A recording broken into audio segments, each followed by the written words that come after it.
back. This is The Day Show on TV3. And today we're speaking to someone who is an inspiration to many of us. And I'll tell you a story. I remember when I was in primary school, there was this young man, Roland Ribeiro. I don't know where he is now, but he was the most intelligent, literally. And at every graduation ceremony, he would sweep like 5 or 6 out of maybe 10 subjects. And you know, they mention his name and everyone's like, again? Oh, wow. And once in a while, maybe I'll try and manage and get one award for maybe English. But even that one, I had to struggle for it. But he'll sweep all the awards. But he's not the only one. There's so many other schools that have people like this. But, I mean, sweeping 2, 3 awards, we can manage, right? But when there are 22 courses and you sweep 16, why? How? Well, he joins us today to tell us all about it. And we'll let you take a look at that video. Best graduating clinical students.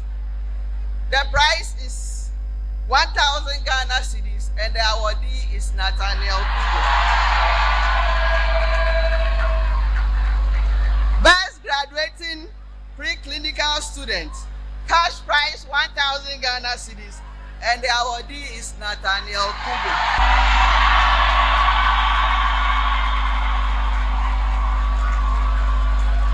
GMA prize for best student in MBCHB Final Part 2. A prize of 500 Ghana cedis, and the awardee is Nathaniel Nii Cudjoe. So best student in anatomy, best student in medical biochemistry, best graduating student in physiology, best student in microbiology. These are not easy courses. So best student in community medicine, best student in chemical pathology. I see. Best student in pharmacology, clinical student. He was the best. Best male graduating student, best graduating preclinical student. Hey, best student in MBCHB Final Part 2. Overall performance, best. Best overall male medical student, best student in family medicine, molecular medicine with certificate, best student in ear, nose, and throat rotation. Listen, give it up for Dr. Nathaniel Cudjoe. Why? What did your mother eat to give birth to you? Did she ever tell you? Oh, not really. We've not really had that discussion. Do people look at you like you're out of this world? You are not a normal human being? Oh, yeah, used to it. Sometimes, yeah. It's been going on for a while now, so. Wow. 16 out of 22 awards. Yeah. First of all, how did you feel about all these awards that were being given to you and the fact that your name kept being mentioned over and over and over? Yeah, the truth is, I was expecting to receive a number of awards at the ceremony, but to say I was expecting to receive 16 awards, I don't think so. A number of them. So how many were you expecting? Like 2? I can't put a count on it, but as you go through the program, there are some awards that you can tell that, okay, this one you can get, but there are some that there's no way you can get to know all that. It's the day of the ceremony itself. So honestly, I didn't know I was going to receive 16 awards. So which of the programs did you know for sure that you get? Let's name like 2 or 3. Okay, so let's say best in anatomy, best in physiology, yeah, for sure. And the others, but... So maybe like some 3 or 4? Or 5 or 6 or 10? Okay, and best in family medicine. And best graduating preclinical students, yeah. But the rest came as a surprise to you? I won't say it's a surprise, but I wouldn't have also been surprised if it went to another person. Yeah, that's what I can say. Hey, I wish I could tell my parents this. That's all. It wasn't really a surprise because I sort of knew. It wouldn't have been a surprise if it went to someone. But have you always been this very intelligent student, even from childhood? Okay, so for that question, mostly I want to defer that to my colleagues to be able to do that. Because they'll be in the best position to judge that. For me to say that probably I've been the best throughout will be sort of boastful. But all I can say is that I've always aspired to be among the best throughout my entire academic progress. And by God's grace, I can say that, yes, by God's grace, I've been among the best throughout my academic journey. Were there any challenges that you faced as a child growing up in terms of studying?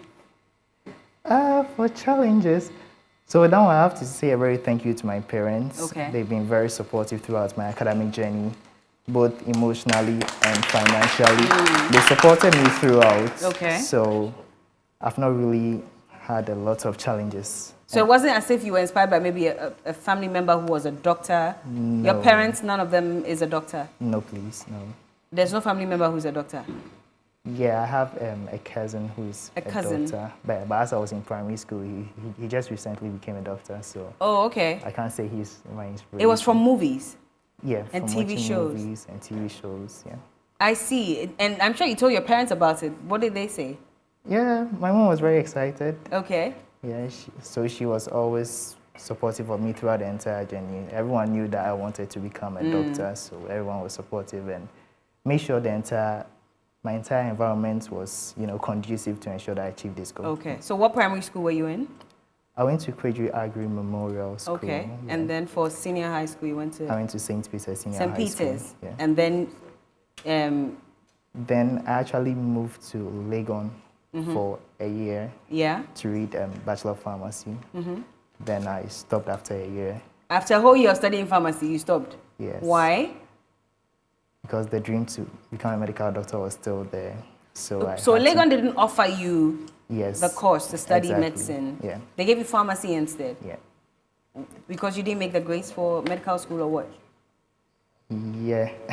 Oh, you did make the grades for medical school for University of Ghana? So I actually have 7 A's and a B2. Okay. Yes. 7 A's and B2. As you are clapping, remember the grades you got. Remember. Are you proud of yourself? Yeah. Yeah, sure? Yes. Who got 7 A's here? Okay, you 2 A's. Hey! 1 A. Who got only B? You got 2 A's. That's why you're dancing this basa like that. More book, less dance. Anyway, so 7 A's and 2 B's. And that was B2. And a B2. Yeah. And that wasn't enough to get you into medical school at University of Ghana? Yeah, for that year. Hey. You have to get all A's. Yeah. Did it hurt you that you got a B2? Yeah, I was a little disappointed because I wasn't expecting it. What course was that? It was English. Oh, you got a B2 in English? Yeah. Oh. And you were disappointed. So you knew from that moment that you were not going to get to study medicine in Legon? No, I still thought there was a chance because I know for some years, 7 A's is admitted into the medical schools. So, but for that year, it didn't happen. It didn't happen. But KNUST had offered you? No, I didn't apply to KNUST. So, okay. Tell us the story. So you stopped pharmacy after a year, even though that's what they offered. And then what happened? Yes, so for the year I went to Legon, University of Cape Coast actually was not accepting our waiting results at that particular time. Yeah, so they were only taking results of those who had already written their WASI the previous year. Okay. So I waited the next year and I applied to the University of Cape Coast for the medical school program. Then that next year I got it. So. And you got it and decided to quit University of Ghana and go to UCC. Didn't your friends think you were, a little weird for wanting to leave University of Ghana to go and start afresh in another institution? Yeah, personally, I'm not someone to really, of course, I consider the views of others, but if I set my mind to something and I ask my parents, my close family, and they are all supportive of it, I don't really take much into consideration what others are saying because we know what we want. Exactly. You have to strive to achieve. You have to. So these are no mean courses. These are courses that, if you put me there, I'll even get confused. Anatomy, biochemistry, then there's preclinical, pharmacology. What's MBCHB final part? What's that? Yeah, so in the medical training in level 500 and 600, so in 500, it's a form of like essential exam that we do. So in 500, we do what we call the final part 1, which consists of community medicine, pediatrics, and obstetrics and gynecology. Oh, okay. Then in level 600, we do internal medicine and surgery. So the internal medicine and surgery put together is the MBCHB final part 2. Oh, I see. You have to take this course to really know what it is. How was it like in school? So were you always studying? Did you have friends? Did you go out? Did you even have a social life? Okay, so of course, that's a question I receive a lot. A lot of people ask me that question because it's the view of everyone. When they see you getting these number of awards, everybody thinks that you're probably spending 24 hours a day behind your books and not doing anything. But that's not the truth. I had a lot of friends that I used to hang out with. You used to go out? I'm not really an outgoing person, so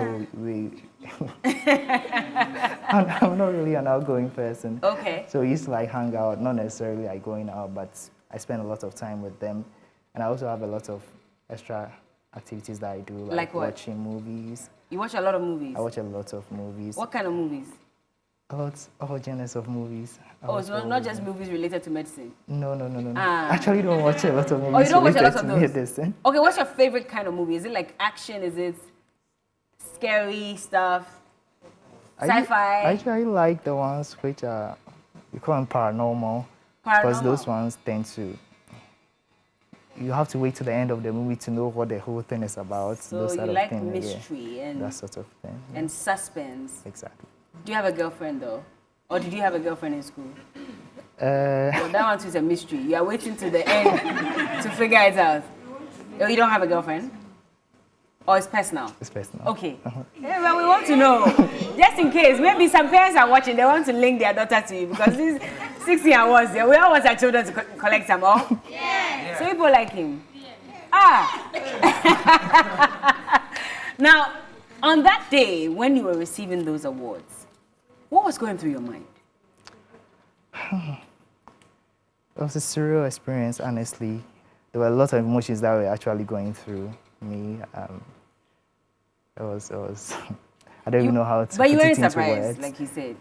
Yeah, in these things, you might not be surprised, but when you get up to stand there, when you look into the crowd, the emotions that people are showing, the standing ovation at the end of it, it's something that's quite overwhelming. What really got to you? Was it when your mother came forward and was, running around and jubilating? I almost teared up at that point. I had to hold back a lot of tears. You actually held back the tears? Me like I'll cry. I had to hold back the tears. Why was that so significant for you? Yeah, because I think it's a dream of every child to make their parents happy. They put in a lot of investments for education and all other stuff. So to have the opportunity to give back to them in that way, it's something that's special for every child. Definitely. So are you going to be a general practitioner or are you going to zero down on something in particular? Yeah, I plan on zeroing down. Into what exactly? Okay, so for now, my intention is to go into, we have a field we call internal medicine. Internal medicine, what's that? So internal medicine is more of a field that has to do with, let's say, the chronic disease like diabetes, stroke, and all that. So it's more of a branch of medicine that's, I don't know, it's difficult to explain it. It's not really It's not explored. surgical. Oh, it's not surgical. It's not surgical. So it's just more of like managing the condition, usually the usual conditions that we see around. I see. But I mean, and just to act out what exactly happened there, but more importantly, beyond all these awards, is a real situation that Ghanaians face, and that is the state of our health, sector in Ghana.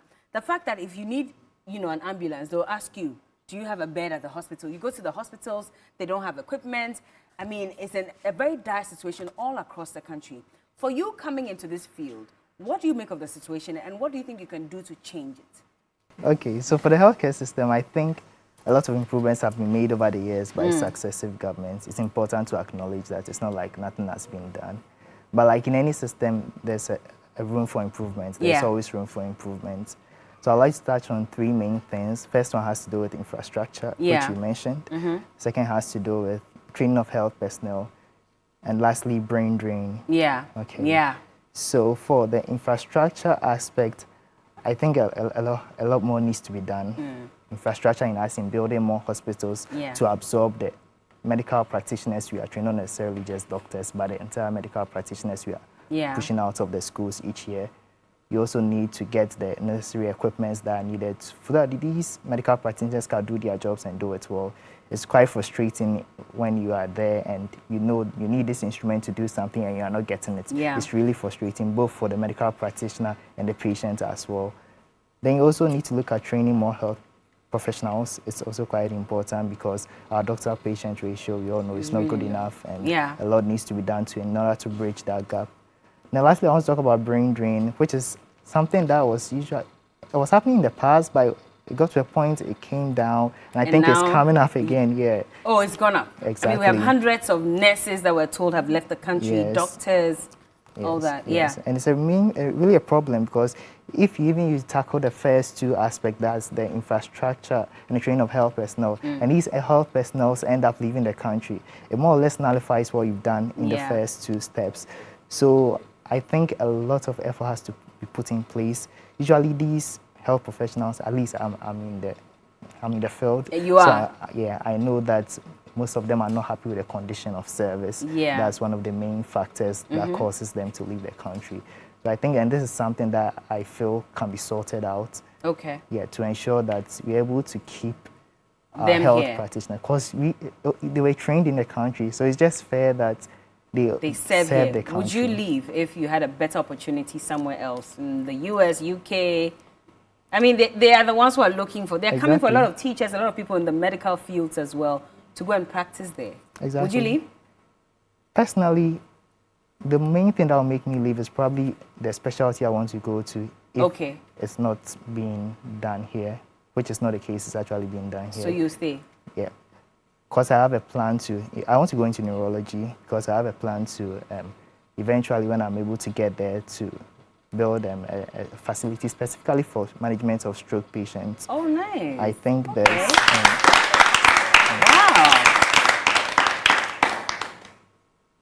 I think there's already one facility in Accra, but it's just one. Yeah. And we know that on the wards, you see a lot of stroke patients. It's not something we're happy with, but it happens. So you'll stay here and do the work here. What if they say, okay, you go and get the money and come back? Yeah, that's also possible. That's also possible. I can't rule that one out. I can't rule that one out. But like I said, it all depends on the conditions of service. Yeah. Because we all have stuff that we want to achieve. So if the person is in the system and is not getting the conducive environment to achieve that, you are left with no choice. But Finally, what would you say to young people out there? And not everybody can win all the awards. I mean, there are some who may never even win an award in school. And there are a lot of people who say that, I mean, our system here really is all just chew and pour. So when people are winning awards, we shouldn't be all excited about it, because whoever is the best student in class may not necessarily be the best when it comes to getting a job. There are people who have third class, they are scoring 0, and they have businesses that first class people are working in, and they are paying them. So what would you say to every young person out there who is looking to a future that they hope would serve them best? Yeah. So what I can say is that in any situation or in any environment you find yourself in, you have to have the desire to give off your best and be the best you can be in that environment. You can't go into an environment and give off, less than 100%. You should give off you more than 100% to make sure you achieve what you need to achieve there. It doesn't really matter, because those who achieve a lot, there are people who have also achieved a lot and have gone ahead to also employ people. So it's not like it's only those who don't achieve a lot who go ahead to employ those who achieve a lot. So give up 100% in everything that you do, and definitely success will locate you. Thank you so much, Dr. Nathaniel Cudjoe. Thank you. Thank you. You want to say thank you to someone? Yeah. So at this point, I want to say a very thank you to my family, my mom, my dad, my siblings. I also want to say a very big thank you to my lecturers who have been very instrumental. I'd like to mention one particular lecturer, my own vice dean, Professor Leonard Dechi. He's been very supportive, he's been inspirational to me, and he has challenged me to give up the best version of myself in medical school. So I also want to say a very thank you to my colleagues and friends who have also supported me throughout this entire journey. Thank you. Thank you so much. He's so soft-spoken, eh? Thank you for joining us, Dr. Nathaniel Cudjoe, and I wish you the best. Thank you very much. It's so refreshing to see people like you who are doing so well with your education. You have a set goal and you're working towards achieving it. It's beautiful to watch, and I can't wait to visit you in the hospital one of these days. Sure, no, I won't have any of those diseases, just to come and check on you, and I will give you the injection. No problem. Deal? So when I come, even if I'm sick and I meet you, you will take the injection on my behalf. If that will make you better. If that will make me better. Okay, then it's a deal. Thank you so much, Dr. Nathaniel. Thank you very much.